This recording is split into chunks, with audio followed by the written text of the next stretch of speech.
Mankind's hubris has finally caught up. The hordes of hell have been unleashed due to man's insatiable lust for power. Now it is up to you, the mysterious Doomslayer, to do what you do best. Doom is a refreshingly simple game. Demons are here, they are bad, shoot them. That premise is enough to propel this incredible 8-hour campaign, but for those who care to look deeper, they'll find a Doom that not only created one of the best single-player FPS campaigns this generation, but managed to wrap it in a surprisingly mysterious narrative. We'll start with the gameplay, because I could dedicate this entire review to how smooth the campaign plays. There is no sprint button. Doom Guy's standard speed is that of a steady jog, which is perfect, because this campaign demands mobility. Stand still, and you're doomed. Sprinting around the hordes, clambering up ledges, and leaping gaps all flow and mesh so well with the gunplay that a couple hours in, you can move through a brand new area like a master simply because the movement is so fluid and natural. And for those more hardware-oriented, have no fear. id Software delivers on the guns. There are 8 guns in the campaign, and every single one of them is a demon mince maker. Well, except the pistol. After the first minutes of the campaign, there is no reason to use it or even bother upgrading it. If you get to the point where the pistol is your only option, you're probably dead. Beyond that, the weapons are visceral slaying machines. And while everyone will likely gravitate to the super shotgun, and, well, for a reason, each and every non-pistol weapon delivers on all fronts.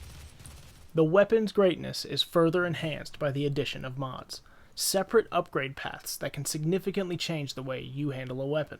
For instance, the plasma rifle can be modded to either A, release a powerful heat blast after you've fired, or B, fire a stun bomb that will immobilize all but the baddest enemies. While most weapons have 2 upgrade paths, choosing which path and when to upgrade will significantly increase the way you use that weapon. The heavy assault rifle can go from a long-range slayer to an up-close wrecking ball based simply on the mod that you choose. And it gets even better. Once both mods are unlocked, you can switch between them on the fly, mid-combat, for even more options. Clearing a room using your entire arsenal is not only fun, it is often necessary due to the intensity of combat. Doom's adversaries range from the almost harmless Possessed to the knee-quaking Cyberdemon. Early on, the game peppers in lighter assaults with increasingly more versatile demons. The Summoner, who summons reinforcements. The Mancubus, whose lumbering presence is best expressed with its arm-mounted rocket launchers. Before you know it, enemies you considered mini-bosses become fodder in your never-ending onslaught of Hell's forces. Besides your aforementioned weapons, there are 3 additional ways to slaughter enemies. The Chainsaw and the BFG both get their own dedicated buttons and are wonderful lifelines when the shit hits the fan. The standout, though, is Glory Kills. Quick, melee insta-kills that can be used when an enemy has been thoroughly weakened. Early in the game, it feels like Glory Kills put the game on easy mode, but as the game progresses, Glory Kills serve as a way to take a half-second breath, recover a minuscule amount of precious health and armor, and savor that demon's violent defeat. The enemies and environments can best be described as a heavy metal album's cover art come to life. Mars shines with the expected grunge sci-fi that the series is famous for. Hell stands out in the campaign, though, as the most gorgeous level design. Not only does it shine with Hell's particular hellishness, various monuments, structures, and item descriptions allude to the history of Hell, and maybe, even how we got to our current situation. Whether on Hell or Mars, levels consist of tight arenas that open up into huge vertical battlefields. The constant change-up keeps you on your toes without ever feeling too repetitive. The level designs also lend themselves to exploration, and I'm not just talking about the go left instead of right kind of exploration.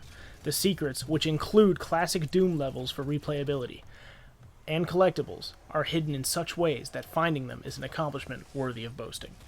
While the single-player campaign makes this game worth its asking price, it also includes a multiplayer mode. Multiplayer has 9 maps and 6 modes, and the modes all include the usual variations of Team Deathmatch and Capture the Flag. Where the multiplayer feels lacking is in the gameplay itself.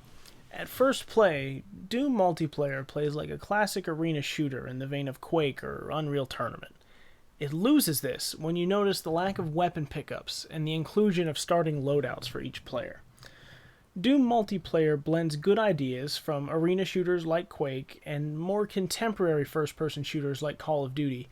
And though like tuna and ice cream, two good ideas don't always mesh well together. And with the exception of Demon Transformation, Doom multiplayer brings no original ideas or gameplay to the already crowded online FPS market.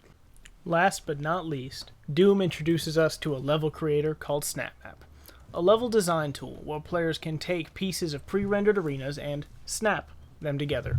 The tutorial is intuitive, and users are already pushing out impressive levels.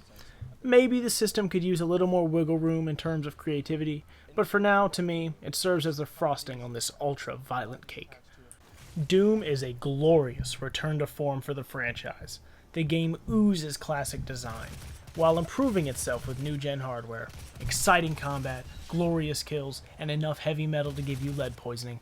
Demons beware, Doom is back.